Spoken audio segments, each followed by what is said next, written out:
NCERT class 10th CBSE board exam के लिए MC question, विषय हिंदी, पाठ सूरदास के पद।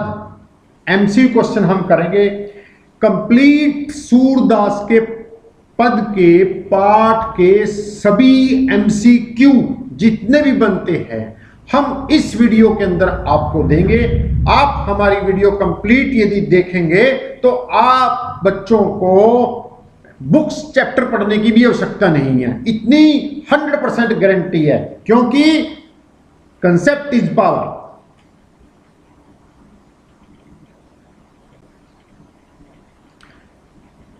प्रश्न पहला, फर्स्ट क्वेश्चन, गोपियों का मन चुराकर कौन ले गया था? A option Uddhav, B option Akrur, C option Nand, D option Shri Krishna. तो जो इसका राइट आंसर है श्री कृष्ण, क्योंकि गोपियों का जो अच्छा दोस्त था वो कौन था? भगवान श्री कृष्ण। तो मन भी किसने चुराया? भगवान श्री कृष्ण ने। तो ये राइट आंसर क्या हुआ? D option Shri Krishna. Next प्रश्न के अंदर चलते हैं हम। सूरदास के अनुसार सच्चा राजधर्म क्या है? ए ऑप्शन प्रजा का हित करना, बी ऑप्शन प्रजा से कर लेना। कर प्यारे बच्चों यहां पर होता है टैक्स, टैक्सेस जो कलेक्ट करती है गवर्नमेंट। तो यहां पर कर का मीनिंग हाथ भी होता है, लेकिन हाथ नहीं है यहां पर। यहां जो कर का मीनिंग है टैक्स है, टैक्सेस जो गवर्नमेंट को पब्लिक पे करती है। प्रजा को पब्लिक बोला गया है यहां पर। प्रजा से टैक्स लेना, कर लेना, अनीति दूर करना, असमानता जिसे बोलते हैं, राज्य प्राप्त करना। तो जिसका राइट आंसर है पब्लिक का भला करना, प्रजा का भला करना, ए ऑप्शन। तो प्रश्न 3, सूरदास के उपास्य देव कौन थे? ए ऑप्शन भगवान Shri Krishna, C option Shri Ram, C option Vishnu और डी ऑप्शन निर्गुण ईश्वर। तो सूरदास के तो जो भगवान थे वो श्री कृष्ण थे, ठीक है ना प्यारे बच्चों? क्योंकि जब आप सूरदास के पद पढ़ते हो तो वहां पर श्री कृष्ण का ही सारे का सारा विवरण है। तो इसीलिए सूरदास के जो उपास्य देव थे वो भगवान श्री कृष्ण थे। यहां पर जो राइट आंसर है वो ए ऑप्शन है। प्रश्न 4, श्री कृष्ण के मित्र का क्या नाम है? अब दूसरा प्रश्न, यहां पर 2 प्रश्न बनते हैं जो गोपियों को योग का संदेश देता है। अब देखो पहला ऑप्शन तो यह कि श्री कृष्ण के मित्र का नाम क्या है? बलराम, नंद, उद्धव, अक्रूर। तो जो श्री कृष्ण के मित्र का नाम है वो उद्धव है। दूसरा प्रश्न यहां पर बनता है, गोपियों को योग सिखाने का संदेश कौन देता है? तो वहां पर भी आंसर आपका आएगा उद्धव आएगा। अब यहां पर एक प्रश्न और बनता है, भगवान श्री कृष्ण ने गोपियों को योग का संदेश देने के लिए किसे भेजा? उद्धव को भेजा। अब देखो प्रश्न 1 लेकिन निकल 3 रहे हैं, ये मैंने आपको बता दिया।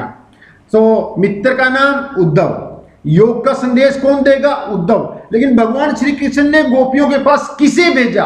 उद्धव को भेजा। तो यहां पर आपका ये उत्तर बन जाता है, सेम प्रश्न है और ऑप्शन है सी। 5वां प्रश्न है, उद्धव को बड़भागी किसने कहा? यशोदा माता ने, नंद ने, कंस ने और गोपियों ने। तो आंसर है डी, गोपियों ने। अब देखो प्यारे बच्चों थोड़ा सा मैं आपके साथ डिस्कस कर लूं। तो गोपियों ने उद्धव को बड़भागी क्यों कहा? क्योंकि बड़भागी से कहते हैं बड़े भाग्य वाला, और इसलिए कहा कि हे उद्धव तू तो सदा ही भगवान श्री कृष्ण के पास रहता है, उनको देखता है, इसीलिए तू बड़भागी है। हम तो भगवान कृष्ण से कोसों दूर हैं। इसीलिए यहां पर श्री कृष्ण के साथ रहने के कारण, उनके पास रहने के कारण गोपियों ने उद्धव को बड़भागी कहा। ठीक है ना प्यारे बच्चों। तो ऑप्शन जो इसका है डी ऑप्शन है। गोपियों ने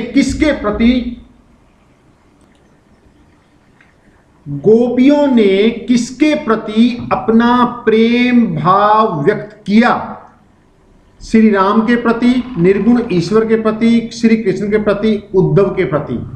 अब प्यारे बच्चों यहां मैं आपको थोड़ा सा चैप्टर का अनुभव बताऊं कि श्री कृष्ण ने गोपियों के पास उद्धव को भेजा, लेकिन उद्धव उनको ये सिखा रहा था कि निर्गुण ईश्वर की उपासना करना सिखा रहा था।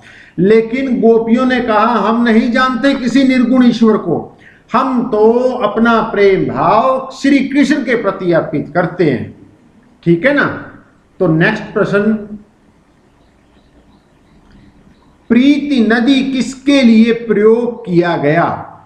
उद्धव के लिए, यशोदा के लिए, नंद के लिए, श्री कृष्ण के लिए? तो जो इसका आंसर है डी ऑप्शन, श्री कृष्ण के लिए। अब देखो प्यारे बच्चों, थोड़ा सा मैं आपको और एक इस चैप्टर का कंक्लूजन भी सुनाऊं। ये सारा चैप्टर जो है सूरदास के पद भगवान श्री कृष्ण और गोपियों के बीच के संबंध को दर्शाता है। तो जहां पर भी आपको कुछ ना पता ना लगे ना, तो उसमें कहीं गोपी और श्री कृष्ण हो तो उसको राइट आंसर दे देना।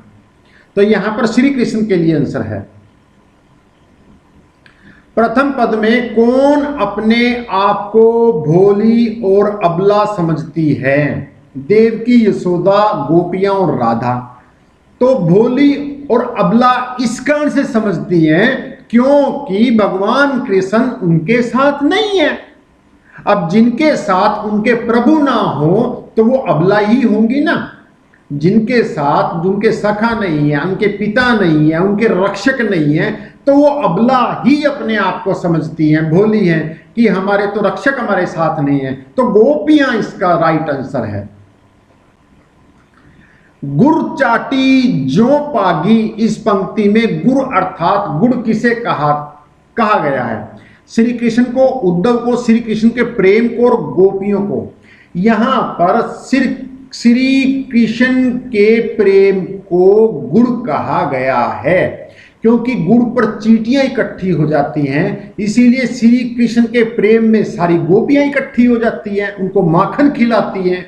तो यही यहाँ पर वहां पर इकट्ठा होके उनका गुणगान करती हैं। तो जो इसका राइट आंसर है सी, श्री कृष्ण का प्रेम। 10वां प्रश्न है, मन ही मांझ रही का अर्थ है? मन की दृढ़ता, मन की बात मन में ही रहना, मन का भेद, मन का पाप। जो इसका आंसर है मन की बात मन में ही रहना, बी पार्ट आंसर है। 11वां क्वेश्चन है, गोपियां कौन सी बात किसे बताना चाहती थी? अपने मन की बात श्री कृष्ण को, अपने मन की बात उद्धव को, संसार के व्यवहार की बात अक्रूर को, समाज की बात नंद को। दरअसल प्यारे बच्चों, उद्धव को भगवान श्री कृष्ण ने गोपियों के पास उसका मतलब कि क्या है, उसको ज्यादा ही घमंड हो गया था कि भगवान श्री कृष्ण का मैं सखा हूं, मैं उसका दोस्त हूं। उसका घमंड दूर करने के लिए गोपियों के पास भेजा था। ठीक है ना। अब गोपियां कौन सी बात पर उसे किसे बताना चाहती है? अपने मन की बात श्री कृष्ण को बताना चाहती हैं गोपियां। 12वां प्रश्न, उद्धव गोपियों को कौन सा संदेश देता है? प्रेम का, योग साधना का, मोक्ष प्राप्ति का, भक्ति का। तो उद्धव ने गोपियों को योग साधना का संदेश देने के लिए कहा और गोपियों ने उस संदेश को मना कर दिया था, हमें नहीं चाहिए ऐसा संदेश। तो जो यहां पर इस प्रश्न का जो आंसर है, योग साधना का संदेश देने के लिए कहा था। गोपियों ने हरि कृष्ण की तुलना किससे की? गिद्ध से, बाज से, हारिल से और कबूतर से। आंसर है इसका सी ऑप्शन, हारिल से। 14वां प्रश्न है, गोपियां सोते जागते रात दिन किसका ध्यान करती हैं? ए भगवान श्री कृष्ण का, बी उद्धव का, सी कंस का, बलराम का। तो जाहिर सी बात है कि गोपियां किसकी सखी थी, श्री कृष्ण की, तो ध्यान किसका करेंगी, भगवान श्री कृष्ण का। 15वां जो प्रश्न है, गोपियां कड़वी ककड़ी किसे कहती हैं? ककड़ी को, श्री कृष्ण को, यशोदा को, उद्धव द्वारा दिए गए योग संदेश को। तो जो इसका राइट आंसर है डी ऑप्शन है, उद्धव द्वारा दिए गए योग संदेश को।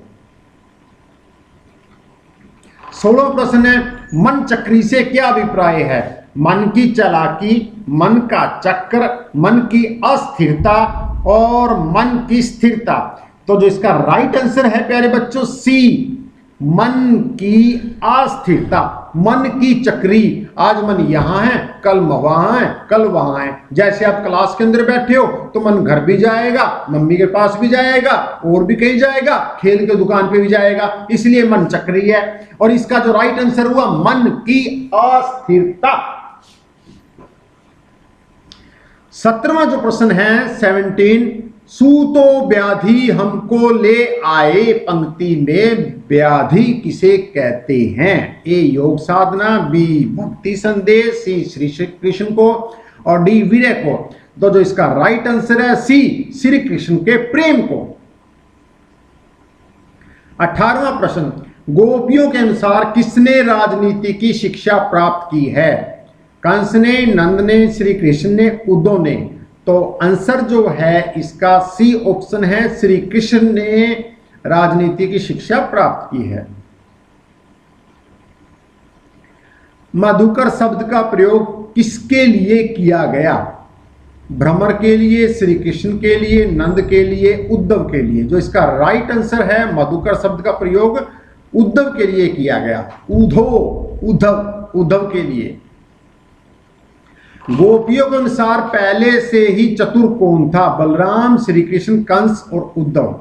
गोपियों के अनुसार पहले से ही चतुर श्री कृष्ण जी थे। आंसर जो इसका हुआ B option, Shri Krishna. Last question, Surdas के पद का अंतिम प्रश्न, पुराने जमाने के लोगों को भला क्यों कहा गया है? दूसरों की भलाई के कारण, बी ऑप्शन स्वभाव के कारण, सी ऑप्शन चालाकी के कारण, डी ऑप्शन समभाव रहने के कारण। जो इसका राइट आंसर है दूसरों की भलाई के कारण, क्योंकि वो हर पल हर क्षण दूसरों का भला सोचते थे। ये सूरदास के पद एनसीईआरटी के क्वेश्चन क्लास 10वीं के लिए, 10th के लिए, सीबीएसई बोर्ड एग्जाम के लिए मैंने कंप्लीट चैप्टर आपको दिया। आप मेरे क्रिस इन्फॉर्मेटिक यूट्यूब चैनल को सब्सक्राइब करो और अपने दोस्तों को भी बताओ कि सबसे अच्छी video Kris informatic YouTube channel पर मिलती है। ओके, जय हिंद, जय भारत।